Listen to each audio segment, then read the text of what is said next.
सबसे पहले प्राकथन इंट्रोडक्शन।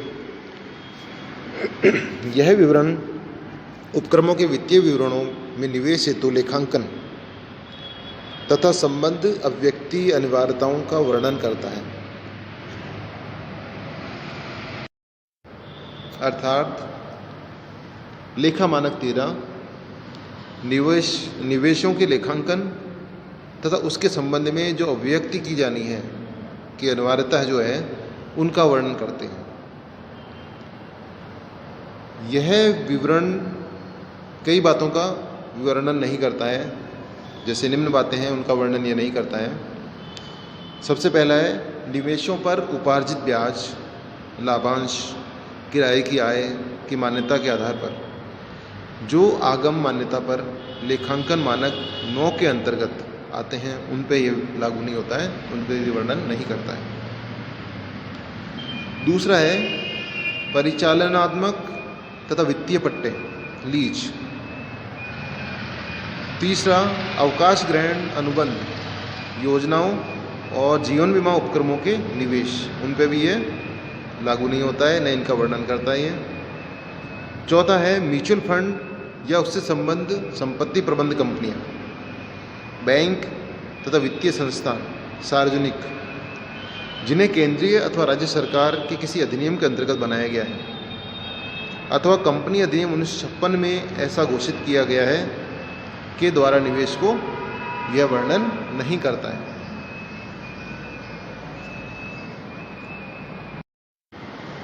अब हम लेखा मानक 13 में जो परिभाषाएं दी गई हैं उनका अध्ययन करेंगे,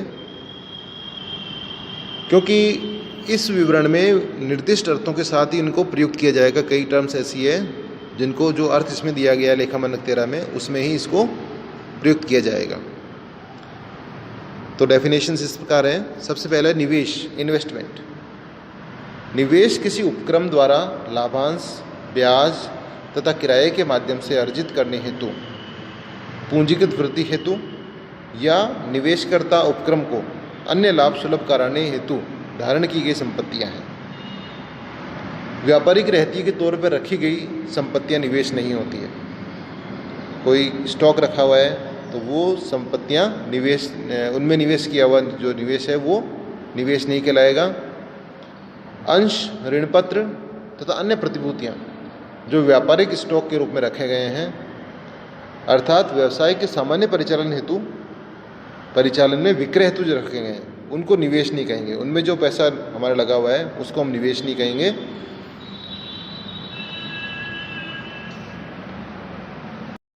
नेक्स्ट परिभाषा है करंट इन्वेस्टमेंट।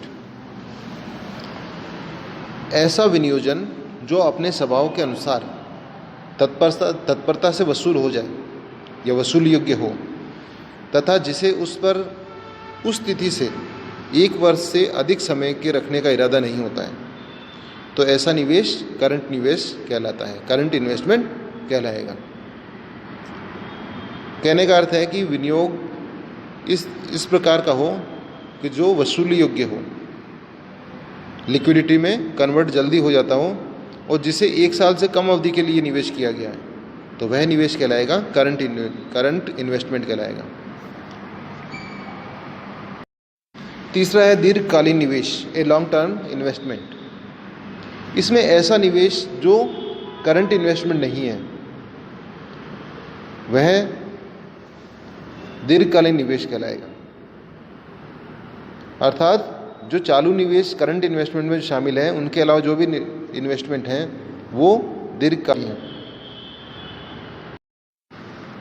तीसरी परिभाषा है निवेश संपत्ति, इन्वेस्टमेंट प्रॉपर्टी।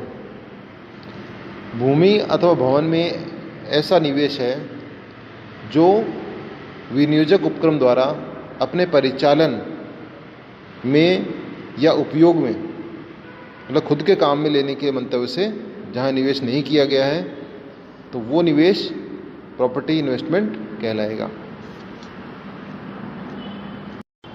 अगली परिभाषा है उचित मूल्य, फेयर वैल्यू। यह वह राशि है जो क्रेता और विक्रेता के मध्य मौद्रिक मूल्य के रूप में या प्रतिफल के रूप में, संपत्ति के प्रतिफल के रूप में तय की जाए, वो क्या होगा? उचित मूल्य कहलाएगा। अर्थात क्रेता और विक्रेता के मध्य मौद्रिक मूल्य के रूप में जो संपत्ति का प्रतिफल तय किया जाता है वह उचित मूल्य, फेयर वैल्यू कहलाता है। 5वीं परिभाषा है बाजार मूल्य, मार्केट वैल्यू।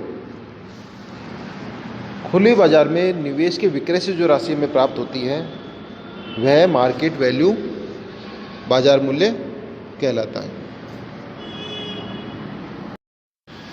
निवेश के प्रारूप, फॉर्म ऑफ इन्वेस्टमेंट।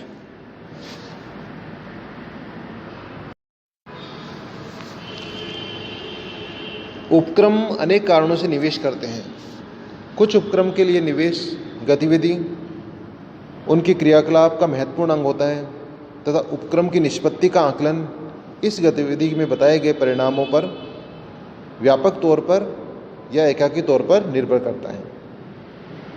उपक्रम अनेक कारणों से निवेश करते हैं और कुछ उपक्रमों की गतिविधि का मेन पार्ट होता है, जो विनियोग है वो मेन पार्ट होता है और उनकी जो निष्पत्ति है उसका आकलन भी इसी के आधार पर होता है। कुछ निवेश जो है उनका भौतिक अस्तित्व नहीं होता, वे मात्र प्रमाण पत्र या अन्य ऐसे ही प्रपत्र जैसे अंश से व्यक्त होते हैं, जबकि कुछ निवेश भौतिक तौर पर विद्यमान रहते हैं जैसे भूमि, भवन।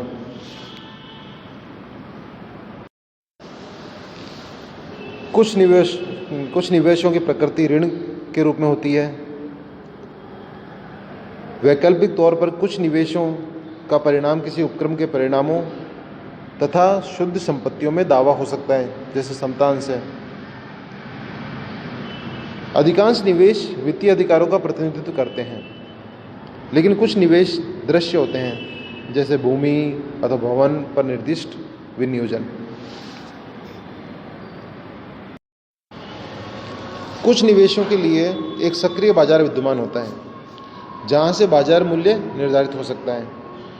ऐसे निवेश हेतु बाजार मूल्य सामान्यतः उचित मूल्य का सर्वोत्तम साक्ष्य प्रस्तुत करते हैं, जबकि कुछ निवेशों के लिए एक सक्रिय बाजार में विनियोजन विद्यमान नहीं होता तथा उचित मूल्य के निर्धारण हेतु अन्य साधन प्रयोग में लाए जाते हैं। निवेशों का वर्गीकरण, क्लासिफिकेशन ऑफ इन्वेस्टमेंट। अनेक उपक्रम ऐसे वित्तीय विवरण प्रस्तुत करते हैं जो स्थायी संपत्तियों के विनियोजन और चालू संपत्तियों में विनियोजन को वर्गीकृत करते हैं। निवेशों को भी दीर्घकालीन नियोजन और चालू विनियोजन के रूप में वर्गीकृत किया जा सकता है। चालू निवेश चालू संपत्तियों के स्वभाव के होते हैं, यद्यपि आम चलन यह है कि इन निवेशों को शामिल किया जाए। जो करंट संपत्तियों के स्वभाव के जो निवेश हैं उनको भी निवेश में शामिल किया जाए।